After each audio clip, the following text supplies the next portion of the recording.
So in the late 2000s, LEGO Star Wars released two famous battle packs, those being the LEGO 7655 Clone Troopers Battle Pack, released in 2007, and the 8014 Clone Walker Battle Pack, released in 2009. In today's episode, we're going to compare the two and see which one is actually the best. Of course, this comparison is based on my opinion. First, we're going to talk about the most important parts of the battle pack, the figures. And taking a look at the two sets, both have 4 clone troopers that you can army build with, but they are stylistically completely different. The original 2005 Clone Battle Pack sported Phase 2 clone troopers that are allegedly based off of the 2003 Clone Wars miniseries and not Revenge of the Sith. This actually makes a ton of sense to me because these clones look way more accurate to that version of the Phase 2 clone trooper compared to the Star Wars Episode 3 version. And these clones are classics. They use the old technique of a molded helmet and then a black stud underneath to represent the visor, instead of printing or dual molding like with the current clones and stormtroopers, which in my opinion was something that seemed pretty cool at the time, though now is a bit archaic. With the battle pack, we got 4 of these style clones, 2 plain, 1 327th trooper, and 1 shock trooper. As a kid, getting a variety of clone troopers was actually pretty awesome, being able to fill up your army with different ranks and troops. But as I grew up, I actually would have preferred to get one more plain trooper over one of the other Legion troops, which I know is a hot take, especially when many folks thought that the 327th clone was Cody because of the LEGO Star Wars The Complete Saga using that model for him. But for me, for my army building, I prefer to have more nameless clones to fill my ranks and have the special ones only rarely appear in the army, especially since you can get the 327th trooper with the turbo tank at the time already.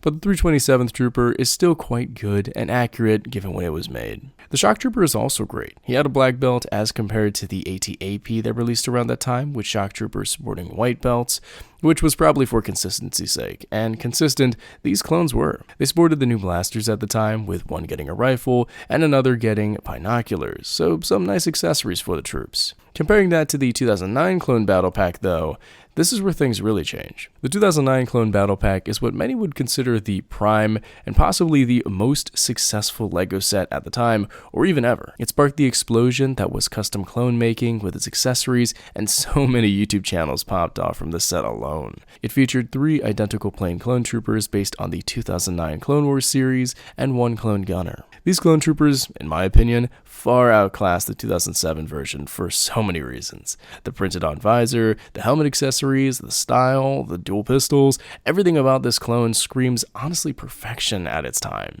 Taking off the nostalgia glasses though, I still think this is a great upgrade, especially for customization's sake. The new accessories made buying the set a joy, because you could really let your imagination run wild, especially since you had 3 plain clones to work with as your base. The clone gunner was also pretty cool, accurate to the Clone Wars series, and fairly nice to get in a battle pack given the number of vehicles that released around that time, so you definitely need to invest in some gunners. The only other clone that could have gone with the set instead of the gunner would be a clone pilot for the many ships that released at the time, but the gunner works too. Each clone also came with his own blaster and face underneath the helmet, which say what you will about the Clone Wars eyes, but they definitely resemble the characters and have the fun little Easter egg in which some of the characters will look in different directions, right, left, or straight ahead. I think overall, pitting these two sets figures against each other, honestly I have to go with the 2009 version. It's just so much more fun for customization's sake, and also army building, because like I said, if I want a bunch of plain clones, I get that. But if someone wants a bunch of specialized troops, that person could also get that. It's your choice. Now, let's talk about the builds. And frankly, for battle packs, they're alright. Battle packs are always for the figures first, so I never take the builds into account too much, but I gotta say, comparing the two, I actually prefer the 2007 version. The 2007 Clone Battle Pack came with 2 builds, the speeder bike and the turret.